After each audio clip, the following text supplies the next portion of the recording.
Hello बच्चों, नमस्ते। कैसे हैं आप लोग। विद्या स्टडी हब में आप लोगों का स्वागत है। आज इस वीडियो में हम लोग सीखेंगे क्लास 10th सोशल स्टडीज़ में इकोनॉमी का चैप्टर नंबर 2, जिसका नाम है भारतीय अर्थव्यवस्था के क्षेत्रक, सेक्टर्स ऑफ इंडियन इकोनॉमी। इस क्लास में हम लोग सीखेंगे कि अर्थव्यवस्था के क्षेत्रक कौन कौन से होते हैं। प्राथमिक, द्वितीयक और तृतीयक क्षेत्रक के बारे में सीखेंगे। जीडीपी और जीवीए की गणना कैसे की जाती है, इसके बारे में भी सीखेंगे। प्रच्छन्न बेरोजगारी क्या होती है और संगठित असंगठित क्षेत्र के बारे में जानेंगे। सार्वजनिक और निजी क्षेत्रों के बारे में भी सीखेंगे। यानी कि केवल एक ही वीडियो में मैं आप लोगों का पूरा यह चैप्टर अच्छे से कवर करवाने वाला हूँ, तो इस वीडियो को पूरा ज़रूर देखिए। बच्चों, क्या आप लोग जानते हैं कि आर्थिक गतिविधियां क्या होती हैं। हम लोग अपने आसपास देखते हैं कि हर व्यक्ति किसी न किसी काम में लगा हुआ है। कोई किसान है, कोई मजदूर है, कोई डॉक्टर है, कोई इंजीनियर है, कोई बैंक में काम कर रहा है। यानी कि प्रत्येक व्यक्ति पैसा कमाने के लिए कोई न कोई गतिविधियों को करता है। आइए समझते हैं कि आर्थिक गतिविधियां क्या होती हैं। ऐसी गतिविधियां जो किसी वस्तु का उत्पादन करती हैं, किसी सेवा का सृजन करती हैं, ऐसी गतिविधियों को आर्थिक गतिविधियां कहा जाता है। अर्थव्यवस्था को समझने के लिए इन सभी गतिविधियों को प्रमुख मापदंडों के आधार पर कुछ समूहों में बांटा जाता है, जिसमें 3 प्रमुख हैं: प्राथमिक क्षेत्रक, द्वितीयक क्षेत्रक और तृतीयक क्षेत्रक। यानी आर्थिक गतिविधियों के आधार पर अर्थव्यवस्था को 3 क्षेत्रकों में बांटा गया है। पहला प्राथमिक क्षेत्रक, दूसरा द्वितीयक क्षेत्रक और तीसरा तृतीयक क्षेत्रक। चलिए तो अब हम लोग समझते हैं कि प्राथमिक क्षेत्रक क्या होता है। जब हम प्राकृतिक संसाधनों का प्रत्यक्ष रूप से उपयोग करके किसी वस्तु का उत्पादन करते हैं, तो वह प्राथमिक क्षेत्रक की गतिविधि कहा जाता है। इसे प्राथमिक क्षेत्रक की गतिविधि क्यों कहा जाता है, इस बात को भी समझते हैं। हम लोग इसे प्राथमिक क्षेत्रक की गतिविधि कहते हैं क्योंकि यह हमारे द्वारा बनाई जाने वाली प्रत्येक वस्तु का आधार है। जैसे उदाहरण के तौर पर समझते हैं, हम लोग कपड़े का निर्माण करते हैं और कपड़ा निर्माण करने के लिए कपास का उपयोग करते हैं, जो कि प्राथमिक क्षेत्रक द्वारा ही उत्पादित किया जाता है। इसी प्रकार हम लोग चीनी का निर्माण करते हैं, जो कि गन्ने से बनाई जाती है, और गन्ना भी प्राथमिक क्षेत्रक का ही उत्पाद है। प्राथमिक क्षेत्रक के कुछ अन्य नाम भी हैं। हम लोग इसे कृषि क्षेत्रक या सहायक क्षेत्रक के नाम से भी जानते हैं। इसके कुछ प्रमुख उदाहरण कृषि, पशुपालन, डेयरी और खनन आदि हैं। इन उदाहरणों को हम लोग थोड़ा सा डिटेल में समझते हैं कि जो भी व्यक्ति कृषि कार्यों में लगा हुआ है, कोई अनाज का उत्पादन कर रहा है, कोई कपास या गन्ने का उत्पादन कर रहा है, तो इन सब को प्राथमिक क्षेत्रक माना जाएगा।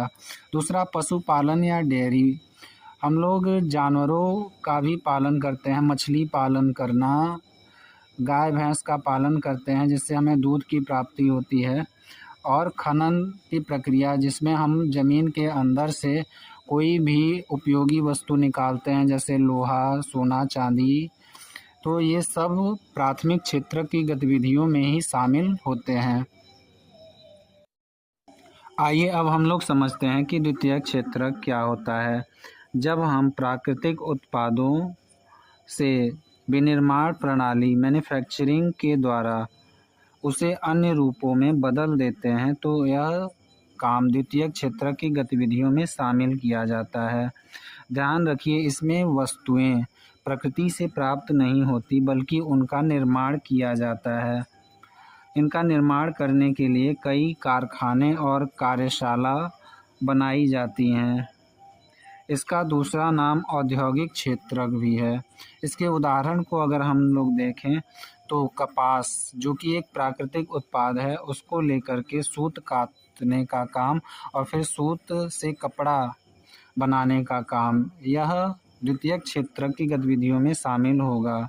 दूसरा उदाहरण हम लोग देखें तो गन्ने का उपयोग करके जब चीनी या गुड़ बनाया जाता है तो यह भी द्वितीयक क्षेत्रक की गतिविधियों में शामिल होगा।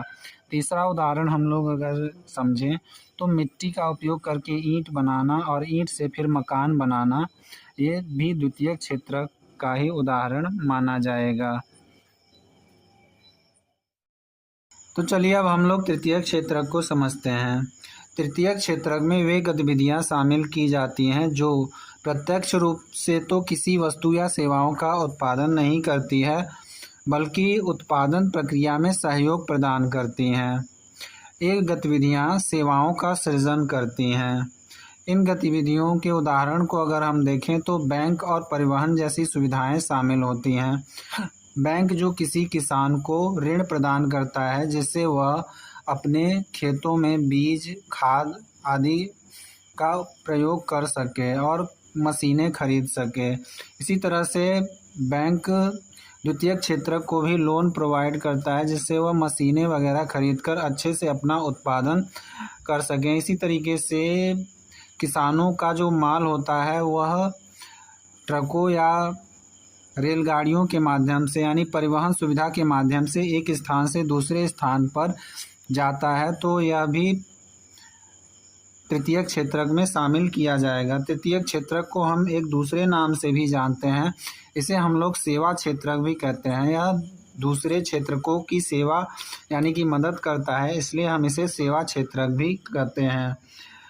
ध्यान रखिए कि केवल उत्पादन प्रक्रिया में मदद करने वाली गतिविधियों को ही तृतीयक क्षेत्रक में शामिल नहीं करते, बल्कि कुछ ऐसी गतिविधियां भी हैं जो उत्पादन प्रक्रिया में मदद नहीं करती फिर भी उन्हें तृतीयक क्षेत्र में शामिल किया जाता है, जैसे शिक्षक, डॉक्टर, वकील आदि। और इसके अलावा कुछ सूचना प्रौद्योगिकी के भी क्षेत्रक हैं जो तृतीयक क्षेत्रक में ही शामिल किए जाते हैं, जैसे इंटरनेट कैफ़े, एटीएम बूथ, ये सब तृतीयक क्षेत्रक में ही शामिल होते हैं। अब हम लोग समझते हैं कि तीनों क्षेत्रक एक दूसरे पर किस प्रकार से निर्भर होते हैं। मान लीजिए कोई गन्ना किसान अपना सामान चीनी मिल को बेचने से मना कर दे तो चीनी मिल बंद हो जाएगी। तो हम यह समझ सकते हैं कि जो उद्योग है वह कृषि पर निर्भर होता है। और दूसरा, यदि जो कंपनी है जो उर्वरक बनाती है या जो पंप सेट आदि जैसी मशीनें बनाती है वह अपनी कीमतें बढ़ा दे तो किसानों को मशीनें महंगे दाम में मिलेंगी, जिससे किसानों की लागत बढ़ जाएगी और उनका लाभ घट जाएगा। और थर्ड हम लोग बात करें तो सेवा क्षेत्र पर दोनों निर्भर हैं। उदाहरण के तौर पर यदि हम लोग समझें तो जो ट्रांसपोर्टर है यदि हड़ताल कर दे तो सब्जियां गांव से शहर नहीं पहुंच पाएंगी, जिससे शहर में भोजन की कमी हो जाएगी और गांव में किसान अपने माल को नहीं बेच पाएगा। इस प्रकार हम लोगों ने समझा कि ये तीनों ही क्षेत्रक एक दूसरे पर निर्भर होते हैं। एक और उदाहरण से हम लोग समझें इसको, तो मान लीजिए कोई गन्ना किसान है और वह अपना गन्ना किसी चीनी मिल में बेचता है, जिसके लिए उसे कुछ पैसों की ज़रूरत है, तो वह बैंक के पास जाएगा। वही चीनी मिल को भी यदि कुछ पैसे की ज़रूरत पड़ती है तो वह भी बैंक के पास ही जाएगी। तो इस तरीके से तीनों ही क्षेत्रक एक दूसरे से जुड़े हुए हैं और एक दूसरे पर निर्भर भी हैं। आगे हम लोग तीनों क्षेत्रकों को एक साथ देखते हैं और इनके बीच में कंपैरिजन करते हैं। सबसे पहले प्राथमिक क्षेत्रक। प्राथमिक क्षेत्रक प्राकृतिक संसाधनों का प्रत्यक्ष दोहन करते हैं।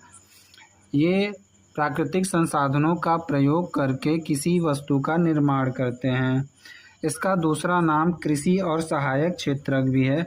इसके उदाहरण अगर हम लोग देखें तो कृषि, डेयरी, मत्स्य पालन, खनन इसके उदाहरण हैं। आगे हम लोग द्वितीयक क्षेत्रक को देखते हैं। तो द्वितीयक क्षेत्रक कच्चे माल का उपयोग करके कोई नई वस्तु का निर्माण करते हैं। इसका दूसरा नाम औद्योगिक क्षेत्रक भी है और इसके उदाहरण कारखाना, चीनी मिल, ये सब द्वितीयक क्षेत्रक के उदाहरण हैं। तृतीय क्षेत्रक जो होते हैं वो सेवाओं का सृजन करते हैं। इसका दूसरा नाम सेवा क्षेत्रक भी है और इसके उदाहरण परिवहन, बैंकिंग, शिक्षा, स्वास्थ्य और आईटी सेक्टर्स, ये सब तृतीय क्षेत्रक में शामिल होते हैं। बच्चों, क्या आप लोग जानते हो कि किसी भी देश की अर्थव्यवस्था की गणना कैसे की जाती है? किसी भी देश में लाखों करोड़ों तरह की वस्तु और सेवाओं का उत्पादन किया जाता है, जिसको गिनना असंभव और बिल्कुल बेतुका है।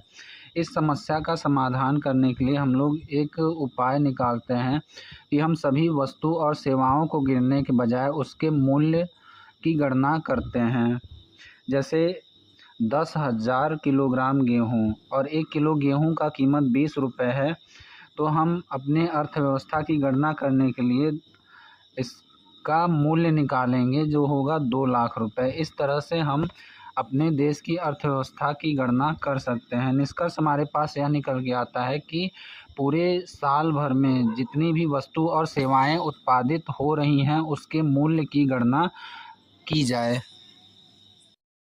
किसी भी देश में अर्थव्यवस्था की गणना करते समय दोहरी गणना से बचाव के लिए हम लोग केवल अंतिम वस्तु और सेवाओं के मूल्य को ही अपनी गणना में शामिल करते हैं। मध्यवर्ती वस्तु और सेवाओं के मूल्य को शामिल नहीं किया जाता है। चलिए एक उदाहरण से समझते हैं कि मध्यवर्ती वस्तु और अंतिम वस्तुएं क्या होती हैं।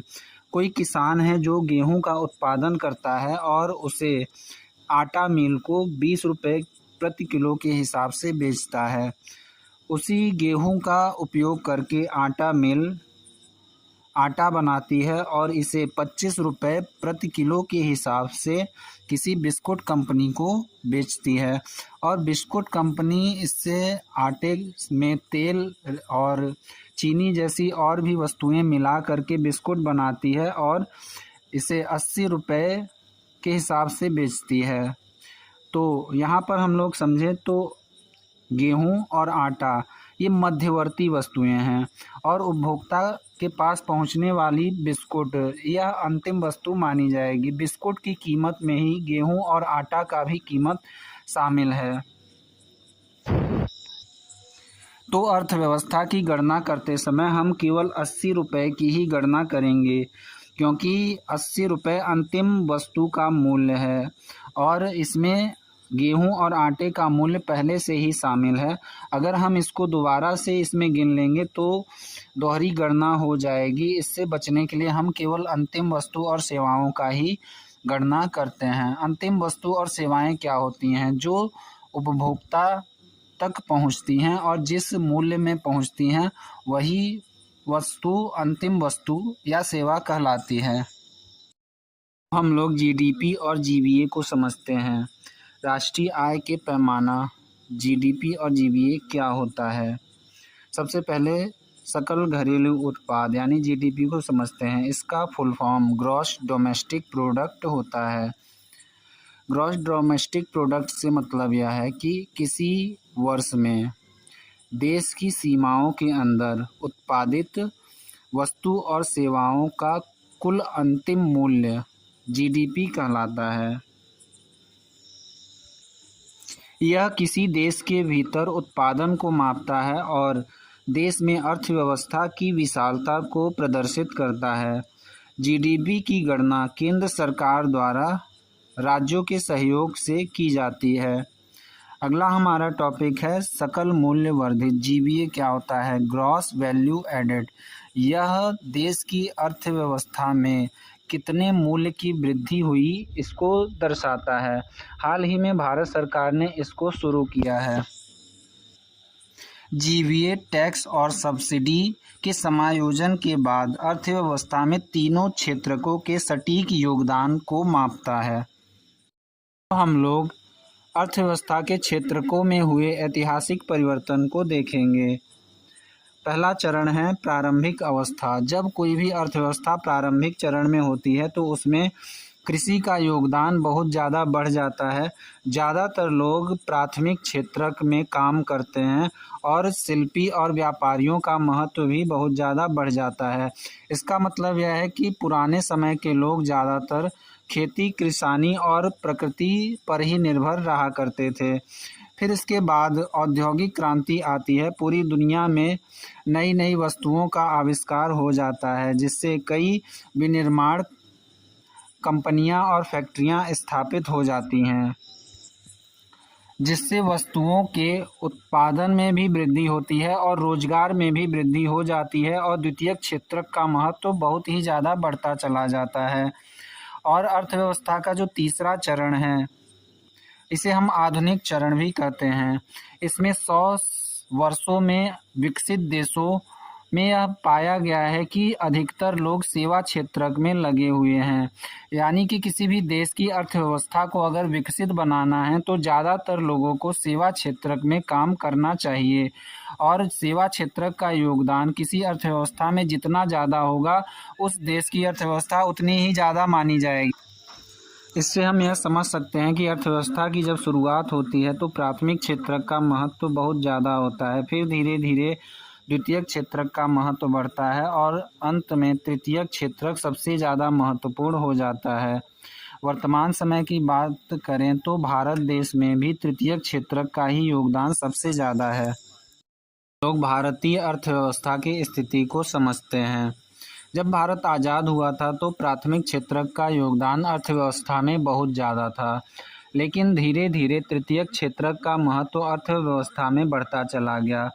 1977-78 में तृतीयक क्षेत्र का महत्व बहुत ही कम था, लेकिन 2017-18 तक आते आते तृतीयक क्षेत्र ने प्राथमिक क्षेत्र को प्रतिस्थापित कर दिया। अब हम लोग समझते हैं कि तृतीयक क्षेत्र का महत्व इतना ज़्यादा क्यों बढ़ता चला गया। बुनियादी सेवाओं जैसे शिक्षा, स्वास्थ्य, बैंक, पुलिस आदि की जिम्मेदारी सरकार ने उठा ली, जिससे भारी मात्रा में लोगों को नियुक्ति दी गई। इससे तृतीयक क्षेत्र बहुत ही ज़्यादा बढ़ता चला गया। कृषि और उद्योगों का विकास होने की वजह से लगातार परिवहन सुविधाओं की मांग होने लगी, जिससे कई लोग परिवहन कार्य में लग गए। लोगों की आय बढ़ने की वजह से रेस्टोरेंट, पर्यटन, निजी अस्पताल आदि का भी विकास होगा और सूचना और प्रौद्योगिकी जैसे जरूरी चीज़ों का विकास हुआ, जिससे तृतीयक क्षेत्र का योगदान भारतीय अर्थव्यवस्था में बहुत ज़्यादा बढ़ गया। अब हम लोग भारतीय अर्थव्यवस्था में जीडीपी और रोजगार में हुए परिवर्तनों पर चर्चा करते हैं। यद्यपि जीडीपी में तीनों क्षेत्रकों की हिस्सेदारी में लगातार परिवर्तन हुआ है, फिर भी रोजगार में वैसा परिवर्तन नहीं हो पाया है। हम तृतीय क्षेत्र की बात करें तो लगभग 14 गुना योगदान इसमें बढ़ा है और औद्योगिक क्षेत्र में लगभग 3 गुना योगदान बढ़ा है। वहीं रोजगार की बात करें तो तृतीय क्षेत्र में केवल 5 गुना रोजगार की वृद्धि हुई है और द्वितीय क्षेत्र में केवल 3 गुना रोजगार की वृद्धि हुई है। इसका परिणाम यह निकलता है कि भारत देश में आज भी आधे से ज़्यादा लोग कृषि और प्राथमिक क्षेत्र में ही काम कर रहे हैं, जिसका पूरे जीडीपी में योगदान केवल 1/6 है। यानी कि वो लोग गरीबी से आज भी जूझ रहे हैं और उनके पास कोई भी अतिरिक्त रोजगार नहीं है। क्या आप लोग जानते हैं कि अल्प बेरोजगारी क्या होती है? इससे पहले एक सवाल का जवाब दीजिए। क्या आप लोगों को लगता है कि कृषि में ज़रूरत से ज़्यादा लोग काम कर रहे हैं? अगर किसी खेत में 1 लोग काम करेंगे तब भी उतना ही उत्पादन होगा और 10 लोग काम करेंगे तब भी उतना ही उत्पादन होगा। तो क्या 10 लोग बेरोजगार हैं? आइए बेरोजगारी को थोड़ा सा समझते हैं। एक होता है खुली बेरोजगारी। जब व्यक्ति को काम नहीं मिलता और वह बेकार बैठा रहता है तो इसे खुली बेरोजगारी कहते हैं और यह बेरोजगारी दिखाई पड़ती है। लेकिन दूसरा प्रच्छन्न बेरोजगारी, डिसगाइज्ड अनएम्प्लॉयमेंट, यह बहुत ही खतरनाक होती है। इसमें पता ही नहीं चलता कि लोगों के पास रोजगार है या नहीं है। प्रच्छन्न बेरोजगारी में व्यक्ति प्रत्यक्ष रूप से काम करता है लेकिन वह अपनी क्षमता से कम काम कर पाता है। श्रम विभाजित है और किसी को भी पूर्ण रोजगार प्राप्त नहीं है। इसी को हम लोग प्रच्छन्न बेरोजगारी कहते हैं। इसे छिपी हुई बेरोजगारी या अल्प बेरोजगारी भी कहा जाता है। मतलब यह हुआ कि जब कोई भी व्यक्ति अपनी क्षमता से कम काम करता है और वह दूसरी जगह पर भी काम करेगा तो उत्पादन पर कोई भी फर्क नहीं पड़ेगा, तो ऐसी बेरोजगारी को प्रच्छन्न बेरोजगारी कहते हैं। यह ज़्यादातर कृषि में देखी जाती है, पर शहरों में भी प्रच्छन्न बेरोजगारी देखी जाती है। जैसे पेंटर, प्लम्बर और ठेला खींचने वाले लोगों को बहुत अधिक काम करना पड़ता है लेकिन उनको बहुत कम पैसे मिल पाते हैं, तो इसे भी हम प्रच्छन्न बेरोजगारी मान सकते हैं। आइए अब हम लोग एक उदाहरण के जरिए प्रच्छन्न बेरोजगारी को समझते हैं। लक्ष्मी का उदाहरण, जो कि आप लोगों की NCERT की बुक में भी दिया गया है। लक्ष्मी गांव की एक महिला है जिसके पास 2 हेक्टेयर असिंचित भूमि है और उसके परिवार में 5 सदस्य हैं। पांचों सदस्य एक ही खेत में काम करते हैं क्योंकि उनके पास कोई दूसरा काम नहीं है। एक बार एक हस्तक्षेप होता है। गांव का भूस्वामी सुखराम उसके परिवार के 2 सदस्यों को मजदूरी पर अपने साथ ले जाता है, जिससे उसके परिवार के 2 सदस्य कम हो जाते हैं और उन्हें अतिरिक्त रोजगार मिल जाता है। इससे प्रभाव क्या पड़ता है कि लक्ष्मी के खेत के उत्पादन में कोई भी फर्क नहीं पड़ता है। जितना उत्पादन पहले हो रहा था उतना ही उत्पादन 2 सदस्यों के चले जाने के बाद भी हो रहा है। यानी कि जो 2 सदस्य थे वो प्रच्छन्न बेरोजगार थे, उनके जाने से खेत के उत्पादन में कोई भी फर्क नहीं पड़ा है। लेकिन उन दोनों के चले जाने से अब लक्ष्मी के परिवार की आय में वृद्धि होगी, क्योंकि वह उन लोगों की आय अतिरिक्त आय मानी जाएगी। प्रच्छन्न बेरोजगारी को दूर करने के लिए अतिरिक्त रोजगार का सृजन करना पड़ेगा, जिसके लिए सरकार का हस्तक्षेप करना बहुत ही ज़्यादा जरूरी है। यदि सरकार सिंचाई और ऋण का प्रबंध कराती है तो किसानों को बहुत ही ज़्यादा सुविधा हो जाएगी। लक्ष्मी जैसे अनेक किसान सर्दियों के मौसम में भी दूसरी फसल उगा सकेंगे और 50 दिनों का अतिरिक्त रोजगार का सृजन हो जाएगा। इससे उनकी आय में भी वृद्धि होगी। दूसरा, यदि सरकार परिवहन और भंडार गृहों की व्यवस्था करती है तो जो किसान हैं अधिक उपज होने पर उनको दूसरे शहरों में ले जाकर के बेच पाएंगे और उपज अधिक होने पर वे भंडार गृहों में अपनी फसल को सुरक्षित भी रख सकेंगे, जिससे ट्रकों और सड़कों की मांग में भी वृद्धि होगी, जिससे व्यापार और परिवहन के क्षेत्र में रोजगार का सृजन हो पाएगा। गांव के अंदर दाल मिल, चीनी मिल, शीत भंडार और शहद संग्रह जैसी सुविधाओं की व्यवस्था करके गांव के अंदर ही रोजगार का सृजन किया जा सकता है, जिससे गांव के अंदर कारखानों में रोजगार का सृजन हो पाएगा और लोगों को रोजगार मिल पाएगा। अगला है सामाजिक क्षेत्र में रोजगार का सृजन। नीति आयोग की रिपोर्ट के अनुसार शिक्षा और स्वास्थ्य के क्षेत्र में लाखों रोजगार सृजित किए जा सकते हैं। इसका मतलब है कि प्रत्येक जगह पर शिक्षा और स्वास्थ्य जैसी बुनियादी सुविधाओं की व्यवस्था करके रोजगार का सृजन किया जा सकता है। तो इन सभी माध्यमों से हम लोग अतिरिक्त रोजगार का सृजन कर सकते हैं और लोगों को अधिक रोजगार दे सकते हैं, और इसके लिए सरकार का योगदान बहुत ही ज़्यादा ज़रूरी हो जाता है, क्योंकि सरकार के पास लोगों का पैसा है और उसे लोगों के लिए ही खर्च करना चाहिए। भारत सरकार ने गांव के गरीब लोगों को बेरोजगारी से बचाने के लिए एक योजना चलाई जिसका नाम मनरेगा रखा गया। मनरेगा का फुल फॉर्म है महात्मा गांधी राष्ट्रीय ग्रामीण रोजगार गारंटी अधिनियम। यह योजना 2005 में लागू होती है और 2006-07 तक यह देश के सभी 625 जिलों में लागू हो जाती है। मनरेगा के अंतर्गत गांव के जो बेरोजगार लोग हैं, एक परिवार से एक लोगों को 100 दिन का रोजगार देने की गारंटी सरकार देती है। और यदि सरकार रोजगार देने में विफल रहती है तो उन्हें बेरोजगारी भत्ता भी दिया जाता है। इसमें ऐसी कामों पर विशेष जोर दिया जाता है जिससे भूमि का उत्पादन बढ़े, जैसे तालाब और नहरों का निर्माण करवाना। ये सब काम मनरेगा के अंतर्गत करवाए जाते हैं। हाल ही में भारत सरकार ने मनरेगा का नाम बदल के वीवीजी रामजी योजना कर दिया गया है।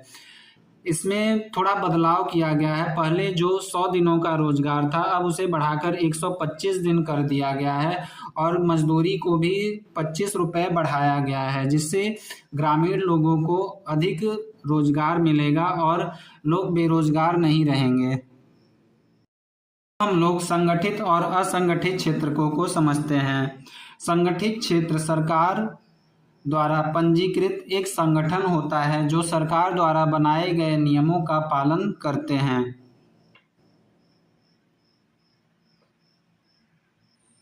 संगठित क्षेत्र में काम करने वालों की नौकरी सुरक्षित होती है। इन्हें बिना कारण नौकरी से नहीं निकाला जा सकता है और इनका वेतन भी निश्चित होता है, और अगर इनसे अतिरिक्त काम करवाया जाता है तो इनको अतिरिक्त वेतन भी दिया जाता है। अगर ये लोग छुट्टी करते हैं तो छुट्टी का भी वेतन इन लोगों को मिलता है।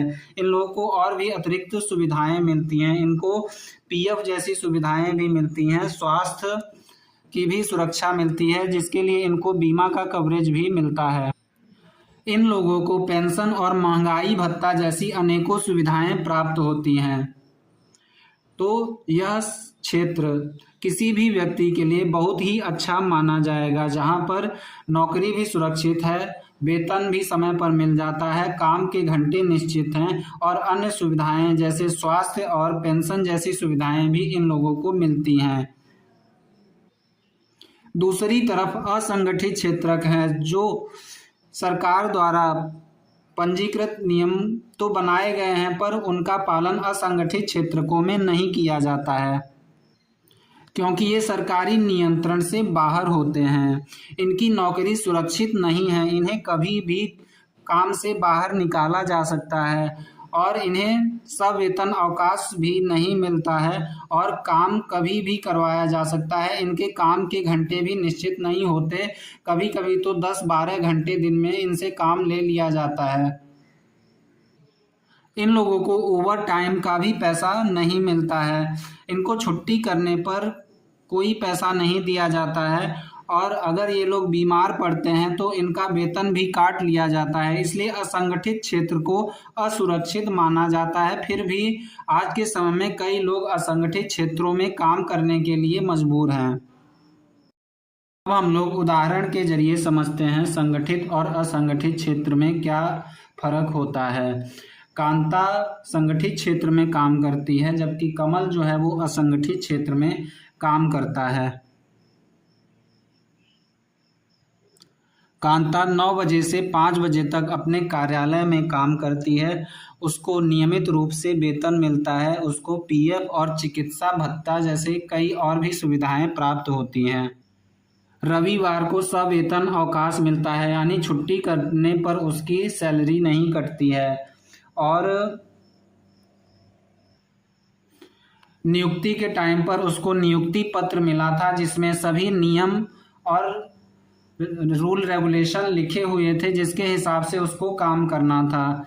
यानी कि उसकी ज़िंदगी में कोई भी परेशानी नहीं थी, ना तो उसको जॉब की चिंता थी और ना ही पैसों की, क्योंकि उसका जो वेतन है वह समय पे मिल जाता है। जॉब से निकालने का भी कोई झंझट नहीं है और छुट्टी करने पर भी वेतन उसका नहीं कटता है।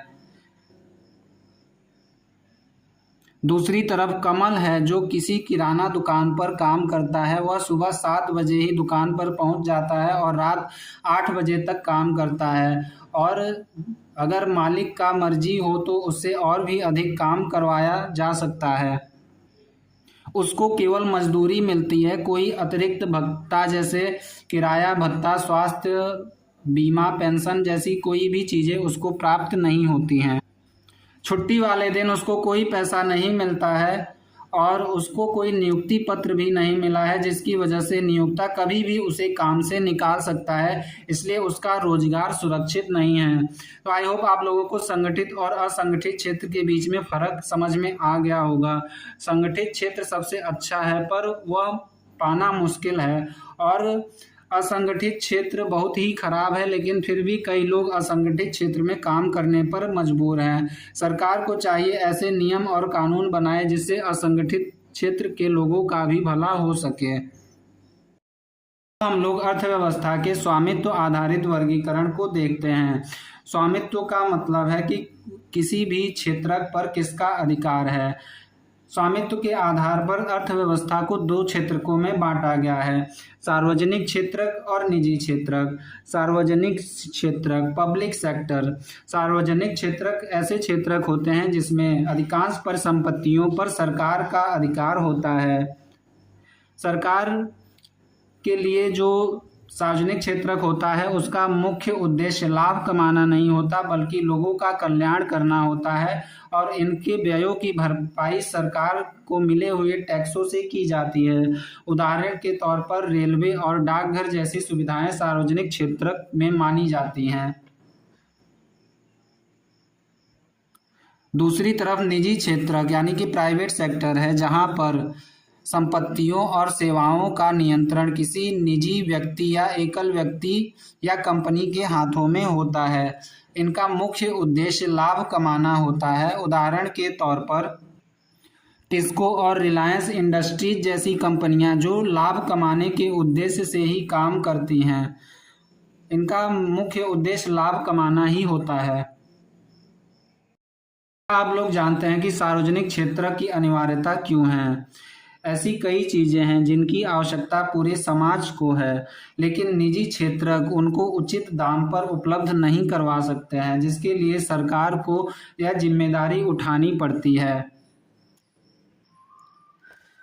सरकार रेलवे, पुल, बिजली जैसे बड़े प्रोजेक्ट में भारी खर्च करती है। यह खर्च इतना बड़ा होता है कि निजी क्षेत्रकों के बस के बाहर है, इसलिए सरकार को इसमें हस्तक्षेप करना पड़ता है ताकि देश में इंफ्रास्ट्रक्चर विकसित हो पाए और देश के लोग अच्छी सुविधाओं का लाभ ले पाएं। किसानों और उपभोक्ताओं की सुरक्षा करना भी सरकार का ही दायित्व है।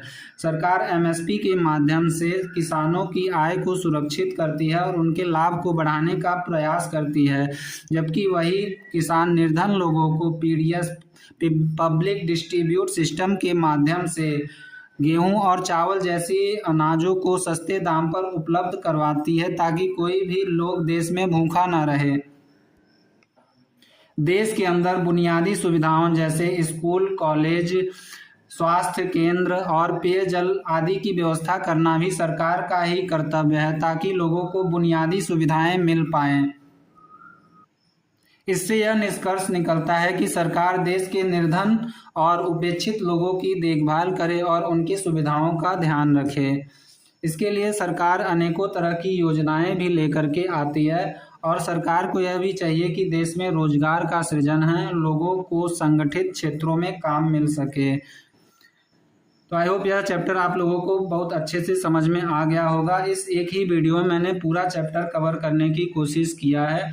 अगर आप लोगों को कुछ भी चीज़ इसमें समझ नहीं आती है तो आप कमेंट बॉक्स में ज़रूर लिखिए और मैं उसके ऊपर एक शॉर्ट वीडियो बनाकर डाल दूँगा।